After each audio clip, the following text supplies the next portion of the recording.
বন্ধুরা, আমার প্রিয় চাষি ভাইরা, অন্নদাতারা, আজকে আপনাদের একটা ভিডিও দেখাবো। এটা আমার আগেই দেখানো উচিত ছিল, প্রয়োজন ছিল। আলু গাছ এখন মাঝারি বা শেষ পর্যায়ে। এই ভিডিওটা কমপক্ষে 1.5 মাস আগে দেওয়া উচিত ছিল, তাও আমি দেরি করে হলেও ভিডিওটা দিচ্ছি। বন্ধুরা, আপনারা আলুতে কি কি সার ব্যবহার করবেন আর কি কি সার ব্যবহার করবেন না, কি কি সার ব্যবহার করবেন। ব্যবহার করার জন্য, যেহেতু আলুর মাটির তলায় হয়, মাটির তলায় যেসব জিনিস চাষ হয় সেই সব মানে ফসলে আপনারা কখনো র সার ব্যবহার করবেন না। র সার বলতে কি কি, যেরকম র বলতে গেলে ইউরিয়া, ফসফেট, পটাশ, এগুলো আপনারা সাধারণত ব্যবহার করবেন না। এগুলো অ্যামোনিয়াম সালফেট, এগুলো ব্যবহার করলে কি হয়, তাতে আপনার মাটির তলায় যে ফসল আছে সেই ফসলটা দীর্ঘদিন সংরক্ষণ করা যায় না, সেটাকে পচন আসে। অনেকে বলবেন যে আমরা আলু চাষ করি, আলুতে প্রচুর ইউরিয়া দিই। হ্যাঁ, সেই আলুটা দিয়ে আপনার বাড়িতে রাখেন, 1-1.5 মাসের মধ্যে সম্পূর্ণই পচে যাবে। যদি স্টোরে না রাখেন, স্টোরে রাখলে হয়তো কিছুটা আপনি সংরক্ষণ করতে পারবেন, নাহলে বেশিরভাগই আপনার পচে যাবে। তাই বন্ধুদের আমি বলবো কি কি সার আলুতে আপনারা ব্যবহার করবেন আর কি কি ব্যবহার করবেন না। বন্ধুরা, আপনারা যে কোনো এনপিকে সার ব্যবহার করতে পারেন। ডিএপির সাথে পটাশ ব্যবহার করতে পারেন। এনপিকে সার বলতে গেলে আপনার 15-15-15 সুফলা ব্যবহার করতে পারেন, 14-35-14 ব্যবহার করতে পারেন, 10-26-26 সার ব্যবহার করতে পারেন, 28-28-0-13 ব্যবহার করতে পারেন, 20-20-0-13 সার ব্যবহার করতে পারেন। যে কোনো 15-15-15 সুফলা ব্যবহার করতে পারেন, 16-16-16 এনপিকে সার ব্যবহার করতে পারেন। প্রত্যেকটা সারই আপনার আলুর পক্ষে যথেষ্ট, এবং এই সারগুলো আপনার আলু খুব বিশেষ ক্ষতি করবে না। আর আলু চাষে একটু বেশি সার লাগে। হ্যাঁ, সত্যি সার লাগে। অনেকে 5-6 কিলো কথা বলে, 5-6 কিলোতে হয় না, প্রায় 7-8 কিলো অবধি পার কাঠায় সার লেগে যায়। অত্যন্ত মানে যাকে বলে সারের পরিমাণ বেশি। যদিও এই সারটা পরের একটা চাষ যে করবেন, যেরকম এই আপনার আলু গাছটা, আলুটা উঠে যাবে এবং এই আলুর পরে আমরা বা চাষি ভাই এতে লাগাবে কি, শশা লাগাবে। শশা বলতে গেলে কি শশা, আমরা চৈত্র মাসে একটি শশা চাষ করি, সেটা হচ্ছে চৈত্রী শশা বলে, কেউ 7 স্টার শশা বলে। আমরা চৈত্রী শশাই বলবো, যেহেতু চৈত্র মাসে চাষ হয়। তা বন্ধুরা, এই যে ক্ষেতটা দেখছেন আলুর ক্ষেতটা, এই আলুর ক্ষেতটা আপনার আছে সুপার 6 আলু আছে, S6 সুপার 6। এটা আপনার যাকে বলে হাইব্রিড বলবো না, এটা আপনার আছে রিসার্চ ভ্যারাইটিস আছে, এবং এটা খুবই ভালো। এখানে চাষিরা, এখানে অনেক জায়গায় চাষিরা চন্দ্রমুখী প্রোডাকশন কম ছিল বলে, কম হয় বলে, তাই সুপার 6 আলুটা ব্যবহার করছে, এবং এটা পাঞ্জাবি ব্যবহার করা হয়েছে। তা বন্ধুরা, এই গাছগুলো দেখুন খুবই ভালো। গাছের সাইজও দেখতে পাচ্ছেন, প্রায় এক একটি গাছ প্রায় ধরে রাখুন 2 ফুট করে গাছ আছে। গাছের দেখছেন গাছও খুব মোটা।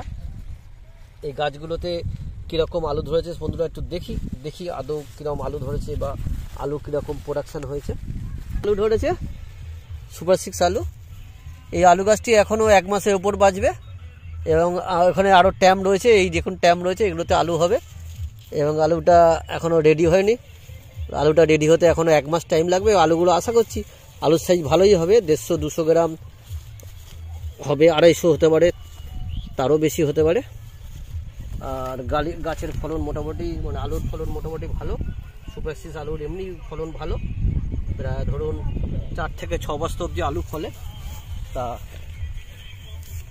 বন্ধুরা, আপনারা যেরকম আলু ব্যবহার করেন, কুরফি জ্যোতি, কুরফি চন্দ্রমুখী, কুরফি পোকরাজ, সুপার 6, আপনার আছে যেটা কলম্বো বলছে, হল্যান্ড কলম্বো। আপনি অন্য যেসব আরও আলু আছে, যেরকম হিমালয়ানি আলু, সেটাও খুব ভালো প্রোডাকশানে, খুব ভালো ফলন। আপনার প্রত্যেকটা আপনার 52 আছে, সে আলু খুব ভালো আলু।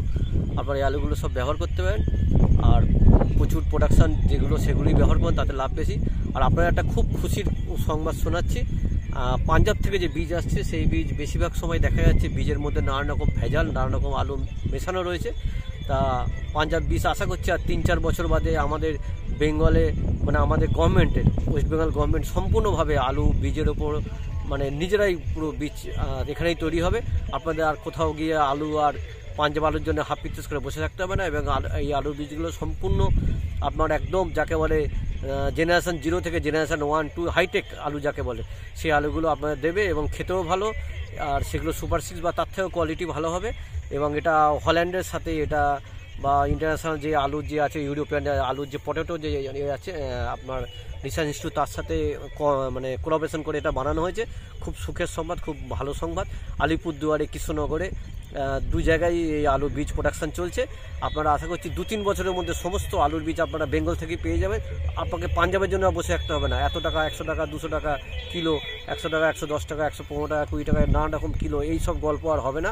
কারণ গভর্নমেন্ট আশা করছি চাষিদেরকে আশা করছি একটা খুব সামান্য 20-30 টাকা সাবসিডি দরে হয়তো আলু দেবে এবং সেই আলু যথেষ্ট ফলন হবে। কারণ গভর্নমেন্ট যে কটা জিনিস দিয়েছে প্রত্যেকটা জিনিসই প্রত্যেকটাই ভালো ফলে।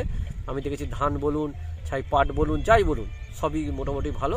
তা আশা করছি আলুটাও আশা করছি আপনারা আলুর বীজটাও পেয়ে যাবেন। আর এটা খুবই সুখের কথা এবং ভালো কথা হবে এবং আমরা আরও বেশি স্বনির্ভর হতে পারবো।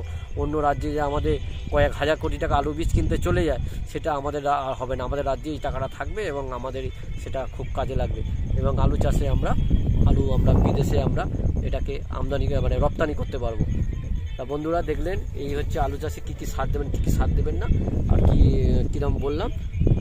আলুর অন্য ভিডিওগুলো আমি দিয়েছি, এটা দিলাম।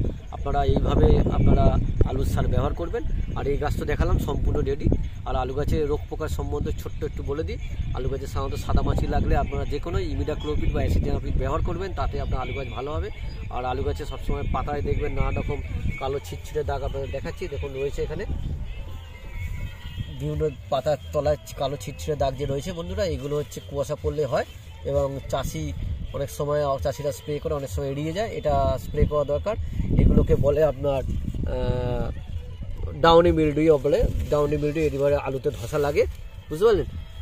তা এইটা যদি হয় আপনারা মেটালেক্সিন ম্যানকোজেব তার সাথে ভ্যাদামাইসিন ব্যবহার করতে পারেন, অথবা লুনা তার সাথে ভ্যাদামাইসিন ব্যবহার করতে পারেন। লুনা আমি টেকনিকটা বললাম না। আর আপনারা সবচেয়ে বেশি ভালো হবে আপনারা প্রথম যে কুয়াশা হবে সবচেয়ে সস্তা যেটা, ওটাই সবচেয়ে নির্ভরশীল যেটা, সেটা হচ্ছে M45 ম্যানকোজেব 45 অথবা M75 ম্যানকোজেব 45 অথবা ম্যানকোজেব 75 আপনারা ঘুরিয়ে ফিরিয়ে ব্যবহার করতে পারেন, দুটোই তাতেই হবে। আর দামি আপনার মেটালেক্সিল ম্যানকোজেব মেটালেক্সিল অথবা অন্য আপনার কীটনাশক ছত্রাকনাশক ব্যবহারের প্রয়োজন নেই। আর কীটনাশক হিসেবে আপনারা এই দুটো ব্যবহার করবেন, যেটা বললাম অ্যাসিডাপিড ইমিডাক্লোপিড, তাতে আপনার এই গাছিতে যেরকম সাদামাছি আছে সাদামাছিগুলো থাকবে না। আর আপনার লেদা পোকার জন্য আপনার যে কোনো লেদা পোকার ওষুধ, সেই আপনার ইমাকটিন বেঞ্জয়েড হোক, ফ্লুবেন্ডামাইড হোক বা স্পিনোসাইড হোক, যে কোনো একটা ব্যবহার করতে পারেন তাতে, বা অন্য কম দামের যে কোনো আপনারা কীটনাশক ব্যবহার করেন। যেরকম আপনি ইমিডাক্লোপিড যদি ব্যবহার করেন, তাতে আপনার সাদামাছি যেগুলো উড়ো পোকা সেটাও চলে যাবে, তার সাথে আপনার লেদা পোকাটা চলে যাবে। বন্ধুরা, এই আপনাদের আলু চাষ সম্পর্কে একটা ভিডিও দিলাম, এটা আশা করি আপনাদের খুব কাজে লাগবে।